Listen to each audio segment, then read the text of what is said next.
পিআরটিআই conference হলে ধলাই জেলা ভিত্তিক ডায়রিয়া ক্যাম্পিং এর উদ্বোধন করলেন ৪৭ আমবাসা বিধায়ক চিত্তরঞ্জন দেববর্মা।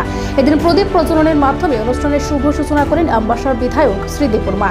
অন্যান্যদের মধ্যে উপস্থিত ছিলেন ধলাই জেলার chief medical officer Apollo পালুই, Ambassa পৌর পরিষদের ভারপ্রাপ্ত চেয়ারম্যান গোপাল সূত্রধর সহ অন্যান্য অতিথিবৃন্দরা। এই ডায়রিয়া ক্যাম্পিং এ বিধায়ক সহ অনুষ্ঠানে অতিথিরা ছোট্ট ছোট্ট শিশুদের হাতে ওআরএস এর প্যাকেট তুলে দেন। ডায়রিয়ার উপর আলোচনা করেন বিধায়ক। ডায়রিয়া আপনারা সবাই জানেন, এটা হচ্ছে একটা জলবাহিত রোগ।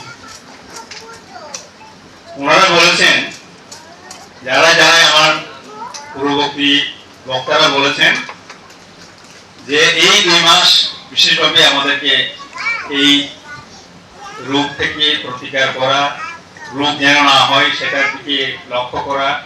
আশা কর্মীরা আছেন এখানে, এবং সবচেয়ে গুরুত্বপূর্ণ ভূমিকা যেটা নিতে হয় সেটা হচ্ছে মায়েদের। কেন এই 2 মাস, কেন আগে নয়? সেটা হচ্ছে এই 2 মাসে আমাদের ত্রিপুরায় সারা রাজ্যে বেশি করে বৃষ্টি হয়, এবং সেই বৃষ্টির জল বিভিন্ন কুয়াতে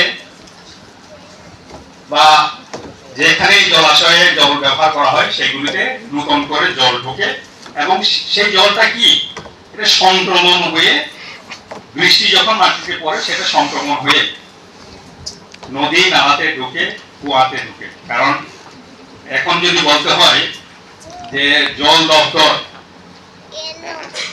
যে জল দপ্তর আমাদের ত্রিপুরাতে যেখানে যেখানে পানীয় জলের নলের মাধ্যমে দেওয়ার যে কাজ এখনো সম্পন্ন হয়নি, সেটা সম্পন্ন হয়ে গেলে আমি জানি না ডায়রিয়ার প্রকোপ আর থাকবে কিনা, কিন্তু সেটার অপেক্ষায় আমরা সবাই আছি। 2-1টি কথা আমি বলতে চাই। আমাদের প্রত্যন্ত অঞ্চলগুলিতে 2-1টা অঞ্চল আছে সেখানেও ডায়রিয়া হওয়ার কথা, সেখানে